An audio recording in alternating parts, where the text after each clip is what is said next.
Hey people of the internet. Yes, this is another Gingy crew challenge, as well as I'm going to talk about a few other things. I know normally I don't have a webcam up, and why am I having a webcam up whenever I don't even have a beard at the time?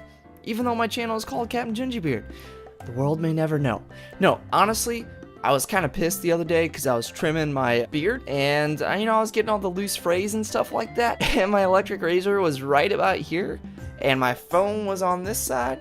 And it went off, and I turned, and I put a hole right here, and it was unsalvageable, unrepairable. So that's why I'm in the state I am right now. I know you guys see me probably without a beard more than with a beard, because I don't always do webcam. The reason why that is because 90% of the time whenever I'm playing a game, even if I'm talking, this is my face. Look at it! Look at it! I want all of you to look at it! Like, I look like I just took a crap. Maybe a little bit too much information. Oh well, I don't know. It's up to you guys. Whatever. So, today's Gingy Crew challenge is, go up to a customer service agent or some type of retail agent that's helping you, or maybe someone just in a fast food place, and just let them know, hey, I appreciate you.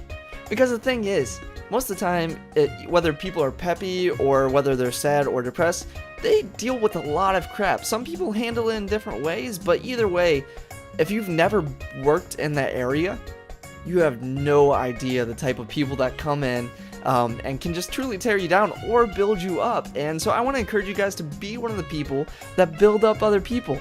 And I do want to share a story of kind of both aspects or both types of people, because I used to work at Taco Bell. I worked, in front counter, I worked the food, I worked drive-thru, I cleaned the dishes. I pretty much did every position there besides like a general manager. I've been through some crap because I worked there for about a year, and you don't even have to work there that long to truly see some weird and messed up and stuff that might just make you mad on the inside. For instance, I was working the drive-thru one time, and it was going normal. It was a regular shift. Got to joke around with my friends who were working with me. We were going pretty fast, making sure we served the customers well and got everything right in a speedy amount of time. And then this family comes through, about, two parents, two little kids, whatever. They ordered quite a bit of food, like $30. And if you've ever went to Taco Bell and ordered something, spent $30 at Taco Bell, you pretty much don't need to buy anything else for a year food-wise, because you get so much at Taco Bell.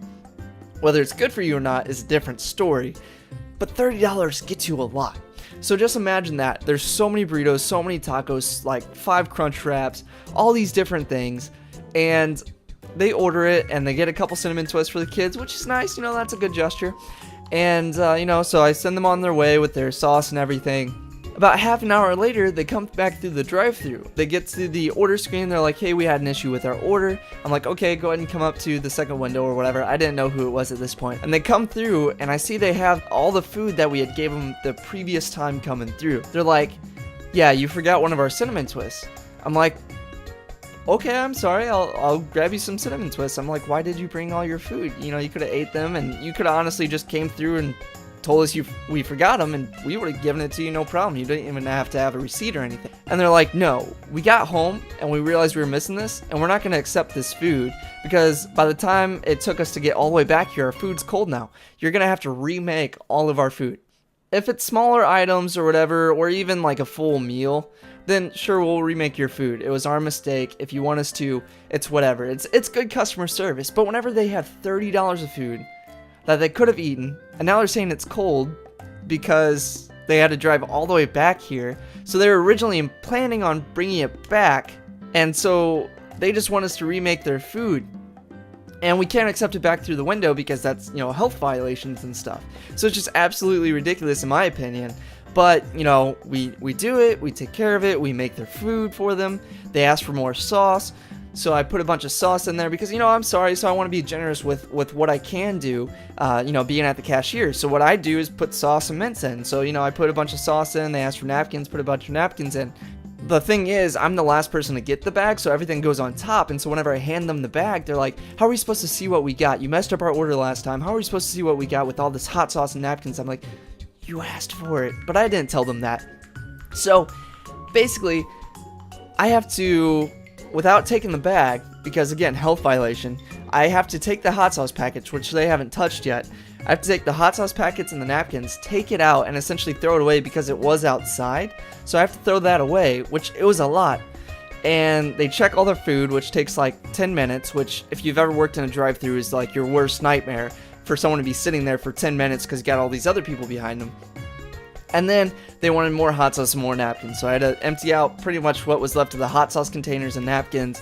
And we served them, we did our job. I just personally thought it was ridiculous, and they didn't have the best of attitudes.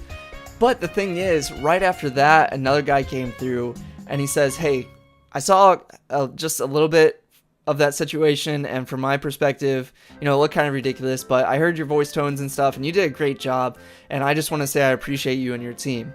And literally, no matter how bad that previous situation was, just that person sharing that he appreciates me and thought I did a good job, as well as my team, it equated and even went above, made the situation positive. And so it just kind of rebuilt my self-esteem and my work ethic and just, my spirits for the night. And it was just an awesome experience overall. Was the previous situation ridiculous? Absolutely. Do I want any of you guys to go through anything like that with any of those type of customers? No. But if you work in retail or any type of customer service, you know what I'm talking about. So I encourage you guys, go to someone and just let them know you appreciate them, especially in those areas, especially in those job fields. And if you have any stories like that, just weird job stories, doesn't even have to be in retail or whatever, either the customer was ridiculous or does something really funny happen to you or somebody else, feel free to put it in the comments or message me on Facebook or Twitter, and we'll have a good time with it. Maybe I'll share some of your stories if you guys post them. I'll share some of your stories and the next Gingy Crew challenge or whatever the case may be. The last thing that I really want to share with you guys is I need a name for you. I can't just call you the crew because that's kind of bland. I was throwing around the idea of Beard Brigade, but that can be a tongue twister because most of the time I talk really fast, and so it's gonna trip me up, and I'm not that great with English. So yeah, what do you guys want to be called? Because I want to talk to you and I want to address you directly, and I want to learn your interests and things like that. I want to know you guys, not just how many subs I have, but who my subs are. And call them something other than subs, because that's just really bland to me, and I don't like bland, I don't like boring. I like to be interesting and entertaining for you guys, as well as it's just my personality. If I'm boring, I feel like I'm not doing me justice, because my life, I love my life, and I want to show that. And so thank you so much for watching, thank you so much for subscribing and following, and again, share your stories, share what ideas you think I should call you guys, and yeah, guess we'll go from there and see what happens. So have a great, fantastic, awesome day.